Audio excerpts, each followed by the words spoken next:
This is Big Podcast. It's Build a Big Podcast, the marketing podcast for podcasters. I'm David Hooper, and this is the podcast to help you grow your podcast audience. Spread your message, make money with your podcast, have impact on people, make the world a better place. If you want to do that, you're in the right place.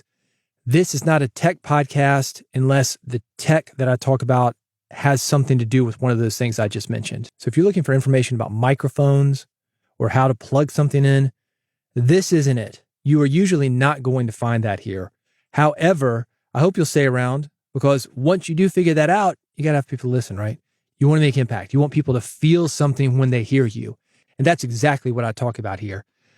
Speaking of tech, let me show you how I do weave in tech here, because tech matters, because if you don't sound good, people are not going to listen to you. People are judging you by the way that you sound. So you don't want to sound like you're recording from a cave or something that's noisy or tin cans in a string. You want to sound good. And one of the ways that you can do that, the sponsor of this episode, Riverside. It's a leading platform to record studio quality remote podcast and also video. 70,000 people use it. It records locally on each participant's computer, meaning your computer, your guest computer. You got a co-host. That computer is going to be recorded locally. Everything is transmitted into the cloud. You get the multi-tracks afterwards. You can touch them up, do the edits, make yourself sound great. You're going to start with that unbelievably high recording quality and make it sound even better. It's super easy to use. What I love about it is that you can go to a guest, give that guest a web link. The Riverside Studio comes up in the Chrome browser. Boom, you are good to go right there. You can see them. You can hear them. They look and sound great. If you want to try it for free, you do. Riverside.fm is how to do that. They're going to give you a couple hours to get an interview, maybe 2 interviews. Check it out. Take it for a test drive. Play around with it. If you like it, and you will, let me give you a discount code. It's going to get you 15% off. Here's the code. Big Podcast, BIGPODCAST. The URL again, riverside.fm. The code, Big Podcast, BIGPODCAST. We're talking about good quality, people judging you by the quality of your sound. That's a huge turnoff. You're working really hard to get people to your podcast. They come to your podcast. Then what? Sounds awful. You might have a good message, but they're not going to stick around for that. Or they're in a car where they can't hear you very easily because of road noise. Or they're in an airport because they can't hear you very easily because people all around them. Flight announcements overhead through the PA system. Maybe they're listening to you in the gym. Can't hear you because there's some guy next to them going, "Ugh." It's not very conducive for podcasts. That's why you need to start out with the very best sound possible. This episode is the third in a series of turnoffs that podcast listeners have, why somebody would listen to your podcast and immediately turn it off. Marissa Aikenberry, she says this: bad sound quality, but sometimes it's the voice itself too. Well, let's talk about that. Bad sound quality. That's maybe from using Zoom, or it's having gain that is too high. I talked about this in the last episode. A free mic and equipment check from Adobe. It's going to let you know if your gain is not too high, where everything is clipped. It's going to get you where you need to go with yourself and with your guest. But sometimes it's not the equipment. Sometimes it's just your voice. You're not practicing enough. And this is one of the reasons that I tell everybody to show up. Get yourself a podcast on Anchor.fm. Nobody needs to know about it. Practice reading, practice improvising, answer random questions, get behind the mic, get used to talking into it, develop your mic technique, get used to how you sound, how you have voice inflection, what that's like.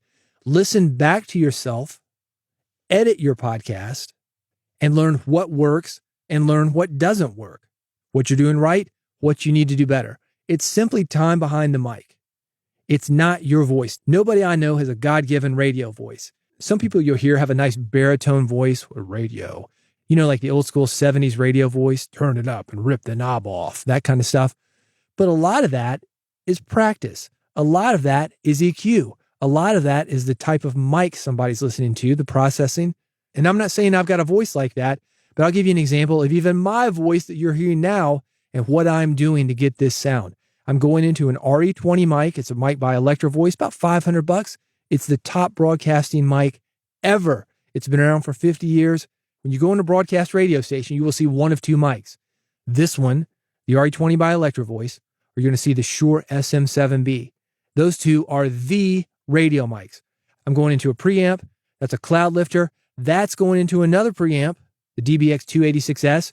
I've got a compressor on my voice. I've got a little bit of de-esser, which is simply an EQ to take some of the harshness, S sounds, just a touch. Goes down maybe 1 decibel. I've got an enhancer, which is another type of EQ. I've got an expander and a noise gate. Then everything gets edited. So all the mistakes that I'm making right now, you're not hearing them because they're gone by the time this gets to your ears. Everything goes through a stack of effects on RX10. Then to compress the file, and it also tweaks levels just a little bit, something called Auphonic. So there is a lot that happens in between the voice coming out of my head and the voice that you are hearing going into your ears. You don't have to do all that, but if you're talking into an iPhone or a Blue Yeti and not doing any kind of sound compression, just being like, well, whatever, it's the content, man. It's not. And Marissa says it here, bad sound quality, but sometimes it's the voice itself too. David Jacobs says this, too much inside baseball chit chat. Get to the point. Ain't that the truth? Don't you hate it when you find a great podcast? You like the title of the podcast itself. You like the title of the episode. You download it. There's 5 minutes of ads, 20 minutes of chit chat. Hey, what you been up to? Oh, hey. 2 co-hosts that should have done all this beforehand, before they started recording, or at least edited it out. This happens so often. And if you've got a podcast and you're not growing your listeners like you want to, these 2 things that I've talked about so far, 1, getting a good recording, but also actually speaking something that's worth being recorded, not inside baseball chit chat, inside jokes, jargon. If you can stay away from that, get to the point, that's going to help you grow your audience and sustain your audience. These comments were all sent in via Twitter. So this guy's name is Id, Ego, and Us. He says robotic tone and no real interest. This is one of those things that we really need to look at ourselves on. And that is, if you started a podcast and you were excited about it, or maybe you started and you're not really excited about it, but you're continuing to do that podcast that you're not excited about or no longer excited about, it is very hard to fake. You are doing listeners a disservice because it is very hard to fake excitement. One of the things that makes me such a good interviewer is because I can see the story in somebody. I can see the humanity of that person. I get excited when that person is talking about what it is that they have done to get on my show. That comes through. That is the kind of host that you want to be. And listen, I don't get this right all the time.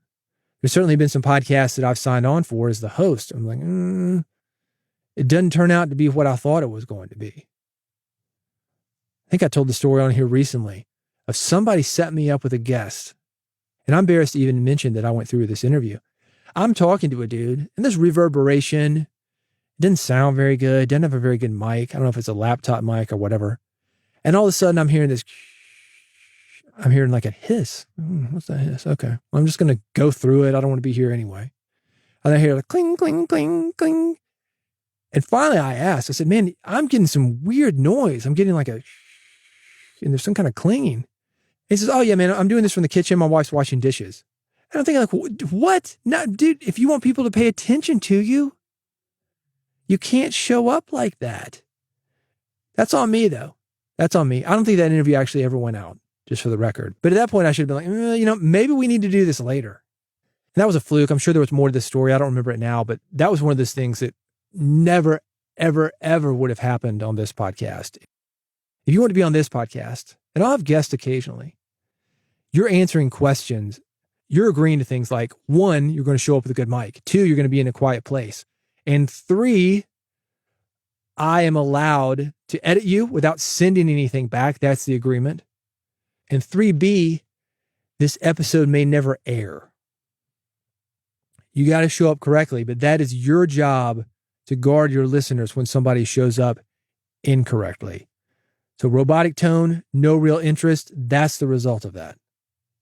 If you're finding yourself with a robotic tone and no real interest, do your listeners a favor, flip to a host, somebody other than you who can be excited about it, or figure out a way for you to be excited about it.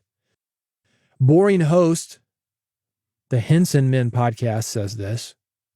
Yeah, boring host kind of comes with, I'm not really interested in this topic. You ever met those people that are super excited about stuff? I went to a conference, podcasting conference, but it was more for fandom. I ran into this woman, probably 20 years old, 22, young lady. Do you have a podcast? She said, yes. It was about D&D, Dungeons and Dragons. They did that stuff back in the 80s, back during the Satanic Panic. They told me as a kid growing up that if I played Dungeons and Dragons, the devil's going to come out of there, take your soul. All of a sudden, you're going to die playing Dungeons and Dragons because you're going to be playing Dungeons and Dragons in the city sewer system. That was the kind of stuff that I grew up with when I thought about Dungeons and Dragons. Anyway, it's still going on. We've all survived. And there's a new 20-something girl who is doing a podcast about Dungeons and Dragons. And she was so excited. I sat down with her for a minute in the conference hall. She was going on and on. Oh, Dungeons and Dragons. It was crazy. It really taught me a lot about fandom. And it made me super excited to see somebody who was, one, so excited about something that she was going to podcast it, but also excited about podcasting. If you can be that person, what's that thing that's making you excited? That's what's going to get you listening to that podcast. Because honestly, I'm not that interested in Dungeons and Dragons, but this goes back to my thing about me being a good host. I'm interested in the people that are telling those stories, and your listeners are the same way. When you see somebody super passionate about something, they bring you in. All of a sudden, I got a 20-sided die, player's handbook. I'm an elf. I'm ready to go. Bring people along on that journey. Here's what Sipping with Snaps says. Long dead air, too many ums and heavy breathing. I don't mind the reading of a script. I'm not a strong reader, so I appreciate all who are good at it. All right, let's talk about how this works. Long dead air, that can be edited out. So if you don't know what to say and it's going on too long, that can be edited out. With that said, the podcast has to breathe. Not the heavy breathing. I'm talking about your podcast just has to have a little bit of space. So do not feel that you need to talk 99% of the time that your podcast is on. Have some space. Space between the words is what's going to make those words stick. As far as heavy breathing, I mentioned the equipment that I've got. The expander and gate. Let's talk about the gate. It's called a noise gate, and it works like a normal gate. It's closed, and then it is open.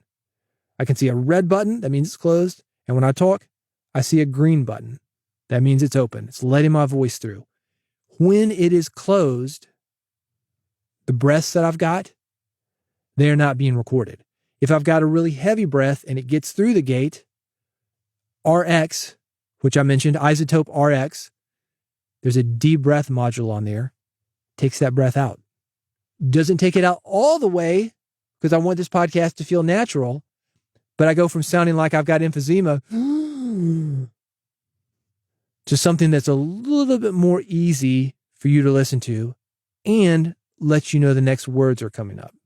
Just a natural pause of conversation. You're listening to people breathe all the time. Everybody that you talk to, every time you talk, we're listening to breaths throughout the day. It's natural. You don't have to remove them all. Sometimes it makes people nervous. But this guy's right. Heavy breathing, too many ums, filler words, that stuff needs to be cut out. As far as reading from a script, I work from bullet points. And on this episode, there are no bullet points. I'm just looking at tweets people have sent in that say, this is why I turn podcasts off.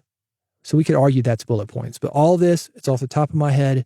That comes from practice. This is what I said at the very beginning of this episode. You need to get behind the mic. You need to practice working from bullet points, practice reading, practice answering questions, thinking on your feet. You might want to look at table topics from Toastmasters, taking a random topic, random question, talking about it for 1 to 2 minutes. Go. I'm looking around my studio right now. I've got a power strip. I can talk about electricity. I can talk about the mouse that I use. I can talk about a USB drive. Pedro Pena, he's got a podcast called My Stuttering Life. He's out of Texas. He's always kind of teasing me. I'm a vegetarian. Don't eat meat, right? He's teasing me about Whataburger. It's a big deal in Texas, and they just came to Nashville. I've got a table tent. You know what I'm talking about? Like if they're bringing your order out to you. This is Whataburger 69. Order number 69. I put that in here as a reminder of people listening to this podcast. But anyway, I could talk about Whataburger. I could talk about vegetarianism. Anything that you're looking at, this is my point. It can turn into a conversation, 1 to 2 minutes. You should be able to do that. You are a host. If you can't do it, practice it. If you only got 20 seconds, do it. 30 seconds, do it. Just keep showing up, keep practicing. That's going to make you better on the air. York Campbell, he said the same thing as sipping was snapped. Can't stand too many ums. That shows how filler words drive people crazy. The curiosity hour. This is an interesting thing. Anything remotely homophobic, transphobic, racist, or sexist. Let me talk about that for a minute. No matter what you say on your podcast, you are going to alienate somebody. This is not broadcast radio. And even broadcast radio alienates people. But usually because it's milquetoast, kind of somewhere in the middle. They're trying not to offend anybody. If you are flying your flag, you're going to offend somebody. With that said, and I'm talking to you, middle-aged men, I'm a 50-year-old white guy. Cisgender, they will call me. He, him. So if that's you, this is one he, him, cisgendered white guy to another. The world is changing, my man. It is changing. The way we grew up, when Dungeons and Dragons and the Satanic Panic existed, and there was all sorts of misinformation about that, there was also misinformation about other things, including homosexuality, transgender. We didn't even know what it was. I had a transgender friend in college and in high school. Didn't know what it was. This dude, and I realized, sensitive topic, and I'm using the pronouns and descriptors that he used. I'm aware of this, okay? I got you. He would say, I'm a female trapped in a male body. He was arguably transgender, didn't know what it was. Now we do, and it is up to us to move forward. If you think about when we grew up, I grew up in the South, born in Nashville, relatives in East Tennessee, Virginia, redneck, man, coal country. Grandfather, great-grandfather, coal miners, baby. The most redneck of the redneck. You would hear old guys and they would talk about colored this and colored that. I was like, ooh, grandma, it's black now. It's black, you know. And nowadays it's maybe not even black. It's African-American, person of color. Sometimes it's black. That's the weird thing about it, right? People want to be identified in various different ways. I've got a friend of mine down the street. She's like, no, I'm black. No, I'm going to own it. I'm going to own it. That's what she would tell you. So again, I got you, man. The subtleties. The point is this, though, is that we're living in a bigger world, a more connected world, and it is up to us, if we don't want to get left behind, to move forward on that. And that's what this guy is saying here. He is saying that anything remotely homophobic, transphobic, racist, or sexist, the hardest of passes. You don't have to go out like that, but just be aware this is potentially turning people off. And just as a side note, York Campbell mentioned York Campbell a minute ago. He said, I don't mind people being critical about these topics. I enjoy hearing different views. Yeah, I mean, maybe, I don't know. I think there's a difference between actually having a discussion about these things and being a stick in the mud old guy who refuses to change. That's me. You do you. You fly your flag, but know that that flag or any flag that you fly, you're going to get some pushback to it. Too many ad breaks. That's what Katie Bird says. I know there need to be ads. That's fine. But breaking every 5 minutes makes it unlistenable to me. So many things to say about this. I see guys, I know why they do this because they're hot right now. And you think, whoa, why not add more ads?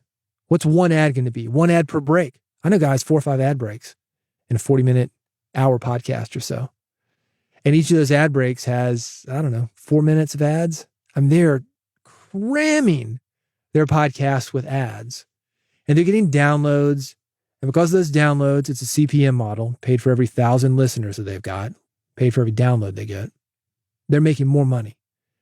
It's not uncommon, these guys pack a couple extra ads in there, extra $1,000 per episode, let's say.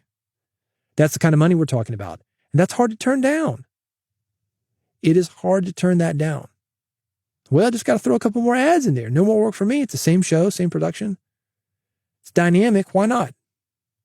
Just make the show go on a little bit longer. I think it's a mistake. I think it's a a turnoff for listeners when you bombard them. I don't think it's great for the advertisers. The advertisers, if they're actually tracking things, and most do, they're not going to get the results. Kind of like a tree in a forest versus a tree in the middle of a field? Which one sticks out more? That's the space that I was talking about earlier, the space between the words. If you've only got one sponsor, that sponsor is going to be memorable. That sponsor is going to be associated with your podcast. And that's better for the sponsor. And if you do that right, I'm going to go with one of these criticisms, talk inside baseball, but this is a podcast about podcasting. If you do that right, you can double or triple that single ad that you were selling and make arguably the same amount of money. So consider that. Too many ads, that's going to turn people off. Why not go for a great ad, a great match, a great relationship with the advertiser, charge that advertiser more money. Advertisers still making money on a great ad like that. So you can do it, and it's better for your listeners as well. Kyle Weeks, he comments on this. He said, this is also a huge one for me regarding the ads, including the same ad multiple times in an episode. That probably is dynamic ad insertion, and that's an issue.